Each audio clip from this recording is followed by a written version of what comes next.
Well, welcome everyone. So tonight is the Antarctic Film Night. So this is our second session of our seminar series for Antarctic Futures. So the seminar series that runs alongside our exhibition that's showing over in the gallery space across the road. So if you haven't been able to see the exhibition yet, it will be running until October. And it's going to be open up this Saturday. So going to be open from 10 to 2 if you haven't been able to make it during the week at all. So before we begin, I'd like to acknowledge the traditional custodians of the land that we're meeting on, is the Dharawal country, where I'd like to also pay my respects to the elders past and present, and extend that respect to Aboriginal and Torres Strait Islanders peoples here today. So tonight the team will take you on a journey to Antarctica to experience some of the wonders of this white continent. On one of my visits venturing to the vast wilderness of Antarctica, I camped in a place called the Dry Valleys. I didn't introduce myself, did I? I'm Melinda. I didn't write that on my list. I'm Melinda. I'm a researcher here at the University of Wollongong, and I've been to Antarctica a few times. But on one of my visits, I went down to a place called the Dry Valleys and camped there. So if you were lucky enough to catch Barbara Bollard's talk last Wednesday, she talked about her research flying drones over these areas in the Dry Valleys. And so you'll notice this campsite up here has AUT. Those letters mean Auckland University of Technology. And that was the team that I went down to Antarctica with from New Zealand. So before going down south though, I was put in charge of selecting movies for a movie night. So this was of course Marvel, Pixar, you name it, anything that was family friendly really, and a bit of fun, in case the field team actually had time to watch a movie and sit and relax. But in Antarctica, doing field work, it's always go, go, go. And so you take any moment to do field work. So after camping for almost 3 weeks, we didn't think we would be able to stop and sit for a movie. And then it snowed. And it snowed. And it covered the ground in the Dry Valleys, which meant that all our groundwork, all the ground truthing that we were doing on the ground, we couldn't do anymore. What a shame. We could have movie night. So it was actually really good in a way because we actually were forced to stop and relax and have a bit of fun watching movies in that blue tent there. So although we called it movie night, it actually went for 2 days while we waited for the snow to melt. So please sit back and relax as you experience your own version of movie night in a much more comfortable room. So today we're going to begin with a film edited by Brogan Bunt, covering the Ross Sea region. Do you want to come up, Brogan? Very, very briefly, just... Yep. When we knew we were doing the Antarctic show, I went searching through. I've been down to Antarctica between 2005 and 2007. I went down there and I knew I had all this video material, but I completely lost it. And I went searching through boxes and eventually managed to find this stuff which I hadn't seen for its old high-8 footage, which was difficult and had quite about 8 leads to get it to transfer into modern systems. But so, forgive me for the quality of the video because it is old standard definition video that I've just made big for this. But all it is really, it's following a voyage with Quark Expeditions, which is an Antarctic tourism company, and it's a trip down from Christchurch down to the Ross Sea region and then back to Hobart. And it's really designed to just give you a sense of what it's like on ship and seeing things. So there's no voiceover, it's not a standard, and the sound is pretty awful and appalling, but... You're selling it. Yeah, whatever it is, what it is. So I'm happy to answer any questions afterwards. Thank you. All right, is everyone okay if I switch the lights off? Is that going to be better if I switch the lights off? Or whatever, yeah. It's going to be pretty dark. Yeah. What? That's probably too dark. No, it's all right. We'll see. We'll see how we go. It's like double vision. Yeah, it's going to show up on both sides.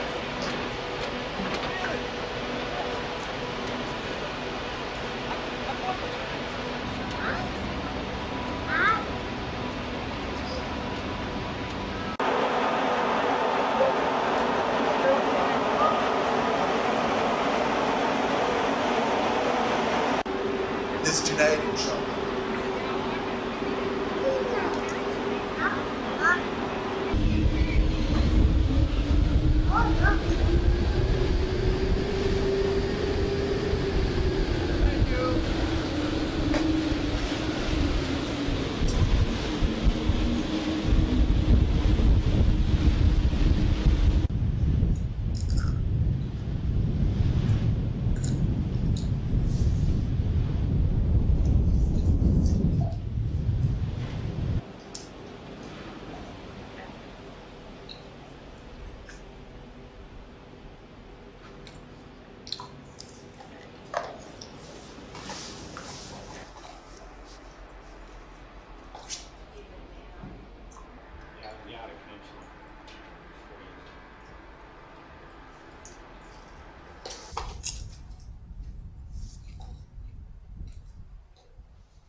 Why are they going to beyond that?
snowfield's coming up. You can see Ingrid digging holes.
Does anyone have any questions for Brogan? Because he's happy to answer any questions if you have any.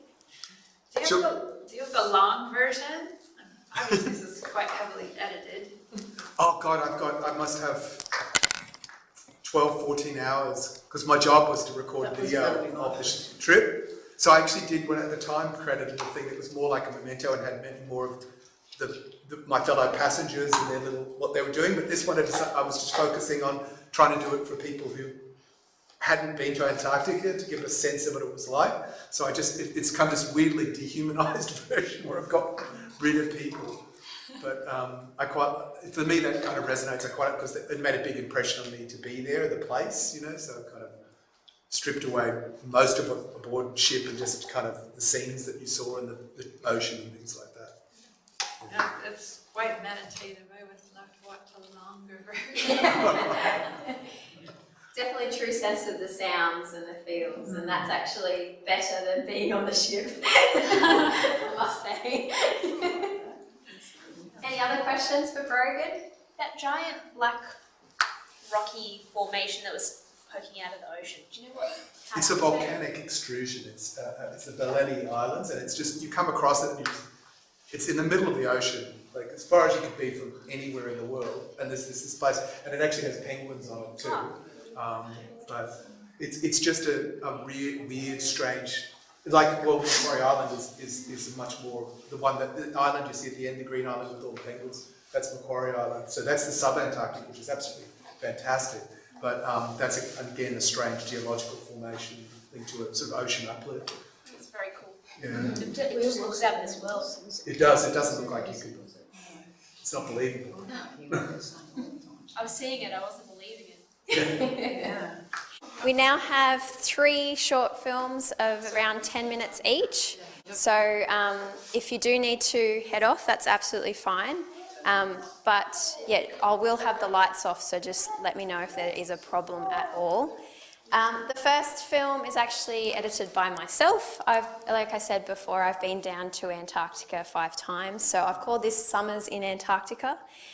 You'll see some footage of my trip down to King George Island, which is in the South Shetland Islands, and that place is heavily visited by tourists, so if you do happen to be lucky enough to go down and have a bit of money, you'll be able to go down to that area. And there is a little bit of footage from my trip in 2018 down to the dry valleys as well, so enjoy.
This is a typical cloudy day in summer on Fildes Peninsula, King George Island. As you can see, that's in front of us is the base Julio Escudero. This is the Chilean base here on King George Island, West Antarctica. King George Island is situated in the South Shetland Islands near the Antarctic Peninsula and has quite a variety of different moss species. Just some are visible here in this image. The current air temperature is around 2.5 degrees, and as you can see here I'm measuring the temperature of the moss surface, and it is at 7.7 degrees and it's only 10 o'clock in the morning. On a much warmer day than today with a lot of sun, this moss temperature can reach up to 30 degrees Celsius. Some mosses are really old and grow very slowly. As plants, they use carbon from the atmosphere and fix it into their cell wall compounds as they grow. These compounds are preserved in the cell wall for many years to come. This is great for dating them accurately, especially when the atmospheric carbon levels change. These levels in the atmosphere changed dramatically during the 1960s and 70s when nuclear bomb testing occurred. This change in carbon signature is reflected in the moss cell walls. From this, we have found that most of our mosses grow about 1 to 3 millimeters per year, ranging from 50 to 500 years old.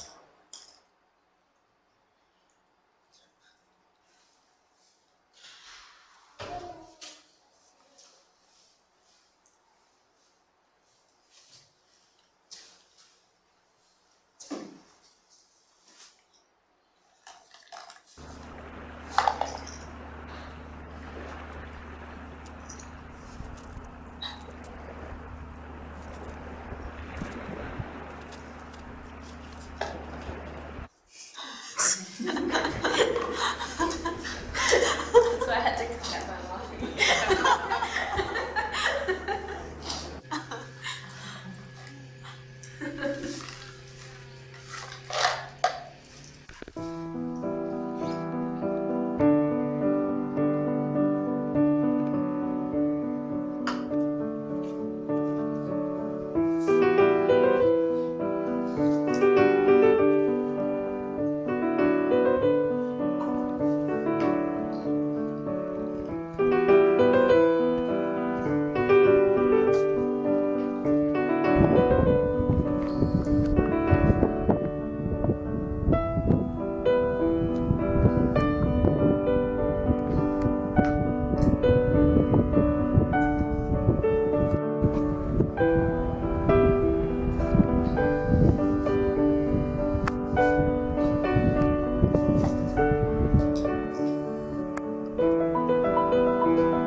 Hope you enjoyed that. Yeah,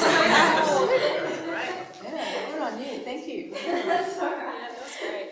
You know, you collect all that footage while you go down and you sort of don't do anything with it, so it's actually really nice to have the opportunity to share it. Does anyone have any questions? How long? Yeah. Here you go. Sorry. How long? There you go. Okay, the marathon, how long was the run that you did? Well, I could probably lie, but it was supposed to be a full marathon or a half marathon, and I decided to do 10 kilometres of that. Yeah, we didn't have to pay to do it, but we were already on base, and they had so many tourists coming in camping for that marathon, and they invited us along, so we were very lucky to be included. But we had to work that day, so we were up at dawn, or dawn in Antarctica isn't really a thing, but around 4 o'clock in the morning to go for that run, and then we were back at the base to have breakfast, and then went out to the field. So I was very sore the next day after 10 kilometres, but it's really nice to run in Antarctica. Yeah, it's really weird. If you get a really nice day without wind, it's just amazing. Yeah. So it's only 10 kilometres, but I have a medallion that says half or a full marathon. I'm really fit. Krystal? Were you in the cockpit in the plane? Oh yeah, at the beginning we could go up, so when we go down to Scott Base or down to the Dry Valleys, the US military actually help with the logistics, and they fly scientists, staff down to Antarctica on the Hercules. So I think you took a Hercules, didn't you? And we were invited to go up to the cockpit at any time throughout the trip. Oh, cool. Yeah, so the trip took 7.5 hours down. The first trip that I went down, 4 hours into that flight, they found there was a problem, so they had to boomerang back to New Zealand. So that was a fun 8 hours of my life. So I think the footage would have been taken on the second trip down, because we knew we were actually going down. Yeah. So you could wander around the plane and then hop up into the cockpit and take some photos and videos. That's cool. Yeah, very good. So you can actually trace the history of atomic testing in Antarctic mosses. Yep. Really? Yep. So the more modern carbon or radiocarbon that we use, there's a big peak that comes out in the 1960s because of the bomb testing, and we see the same peak in the moss. And so we can actually use that peak to date the moss really accurately, and the oldest that I've dated is 500 years old. Wow. Using that technique. Yeah. So do lots of things live in the moss if it's warmer than the outside? Yeah, so there's a lot of things that live in the moss. There's tardigrades or water bears. There's rotifers, lots of microorganisms that actually find that they live or they call moss home. There's lots of other microorganisms as well, and there's cyanobacteria and algae. And when it's really warm, when the mosses are warm in the locations that I've been, you can see invertebrates coming out of the moss because it's just too hot. So you see springtails popping out as well. And one of the techniques that people use to capture springtails is actually heat up the moss and see what falls out. That's me. So yeah, well, it's basically the forest in Antarctica. That's amazing. Yeah. Any other questions? Thank you, that were great questions. So I'm going to welcome Georgia down to the front now. I'm Georgia. I got to go down to Casey Station this season. And because of the way the world is, we had to do 2 weeks in hotel quarantine before our trip, which ended up actually being 15 days. That last day after the 14th, when we thought we were going to go down and we didn't get the chance to, that was a very long day. Sure. So you can. So whilst we were in hotel quarantine, I got to try on all the kit, and I thought, I have so much time on my hands, why not make some silly TikTok videos? So that's what this video is. This one's quite short, 8 seconds long. I'm giving you this one as context for the next one, which is a blooper reel, which I think is actually much better. How you gonna do it if you really don't wanna dance? By standing on the wall. Get your back up. Well, I heard all the people there. So that took probably an hour to make that 8-second video. Because we were in Hobart, we were staying in Hobart, so it was actually probably about 20, 25 degrees. It was summer, quite warm. Once you have 4 or 5 layers on, it gets pretty toasty. If you really don't wanna dance, by standing on the wall. Get your back up. Well, I heard all the people there. Get down on it. Come on and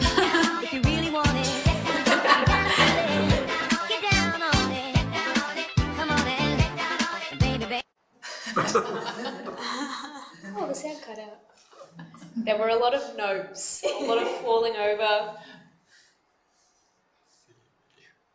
Yeah, it was a really surreal experience to see myself all kitted up, being my first time. I got to see all of my colleagues in the banana suit or the bumblebee suit, which is the Australian gears, bright yellow.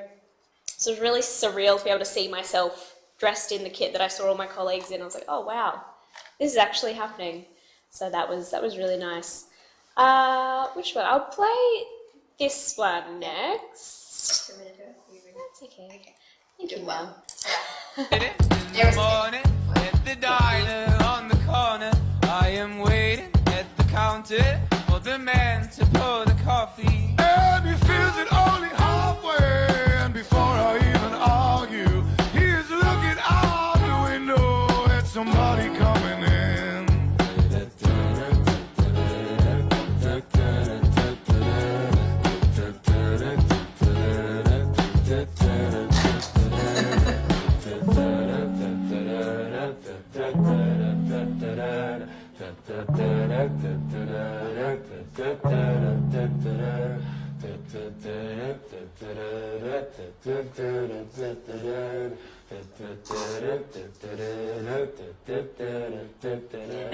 It is always nice to see you. Says the man behind the counter to the woman who is coming. She's shaking. So those were how we were transported around the sites as the haglins that were used on station. I sort of tried to film every day, just a couple of seconds out the window. You got to sit in a different spot every day. I was often in the back where the cargo goes, and you could see us sort of lying down on all the gear. That was the most fun because you got to lie down, you just have a relax, but it was very, very bumpy. So I think the next one I'll show you is, it's titled Sharon Endolithic Communities. Is just our boss, the leader of the lab, Sharon Robinson, is just talking about the little communities that you find under rocks when you're in Antarctica in this particular region, which was the Windmill Island region of East Antarctica.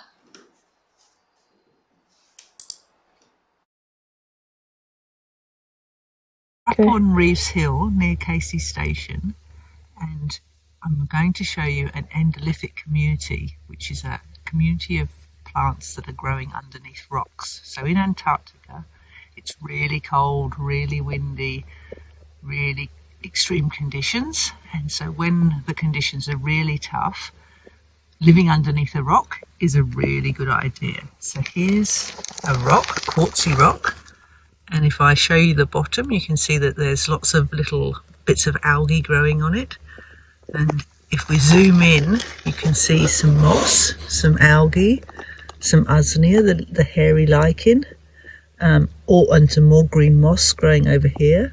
And it's all been growing underneath this rock. And because the rock's partially quartzy, the light goes through it, and that allows the plants to photosynthesize underneath it.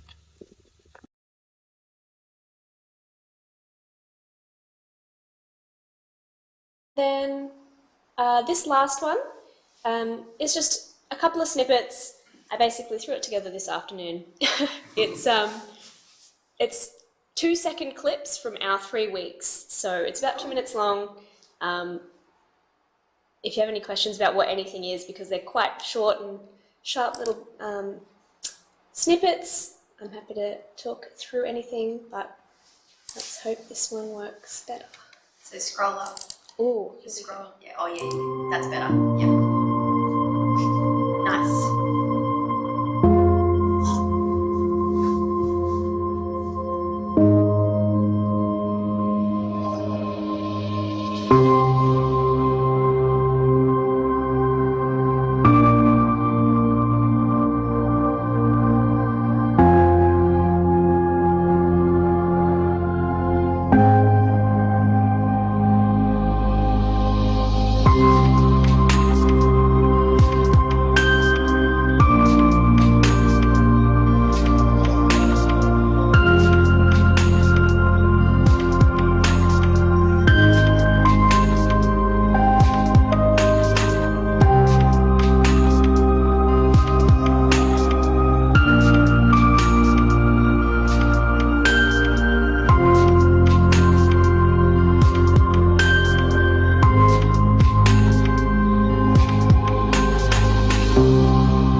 more of the human aspect, because that was almost the best part of Yeah, it really down was. there. The people on station were just incredible and helped us so much, and it was a lot of fun as well. We had talks in the bar at night, which is what sort of came across with the full bar, and then we had the ping pong grand final, which was also a lot of fun. They had a tournament between stations and then within stations, and yeah, it was a lot of fun to be down there across the summer when there were so many people. Thank you. Thanks, You Georgia. forgot that. Yeah, thank you. Does anyone have any questions for Georgia? And you kept posting to social media while you were down there? Yeah, so we had Wi-Fi the whole time. It was a bit patchy when they, there were some times when they needed everyone off the Wi-Fi to get flight information in, so they'd kick us all off. But most of the time we had data to be able to see tweets mostly. Videos and photos didn't quite load all the time. Yeah. But I think when we got back from the lab at night, sort of 11, midnight, people were off in town. Yeah, a bit more bandwidth.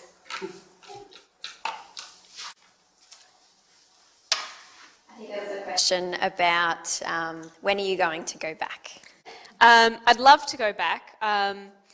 Where our program, SAFE, who Krystal and Melinda and I work for, are going down this season, so they'll probably be going in December. But I'm not on that trip, so I'm going to try my hardest to get another one sometime. You're next in line. I'm on the wait list. I'm waiting for someone to say they don't want to go. But who's going to not want to go to Antarctica? Oh, it's amazing. So I'll try my best to go on another trip. I'm always willing. Have you got your moss here? Yeah, so it's in Building 15 and Building 35 down on the other end of campus. Yep, it's in a freezer waiting to be ID'd under a microscope. Oh, nice. Yeah. So Krystal's going to present her short film and just introduce herself and the film. Thank you, Krystal. Thank you. Hello, everyone. My name's Krystal, and I'm a researcher here at UAW, and just transitioning from my PhD into a postdoc with SAFE, Securing Antarctica's Environmental Future. And so over the past, how many years is that? Maybe 5 years since 2018. I've been to Antarctica 3 times. So in 2018 and 2020, I went to the Antarctic Peninsula, or the islands just near that.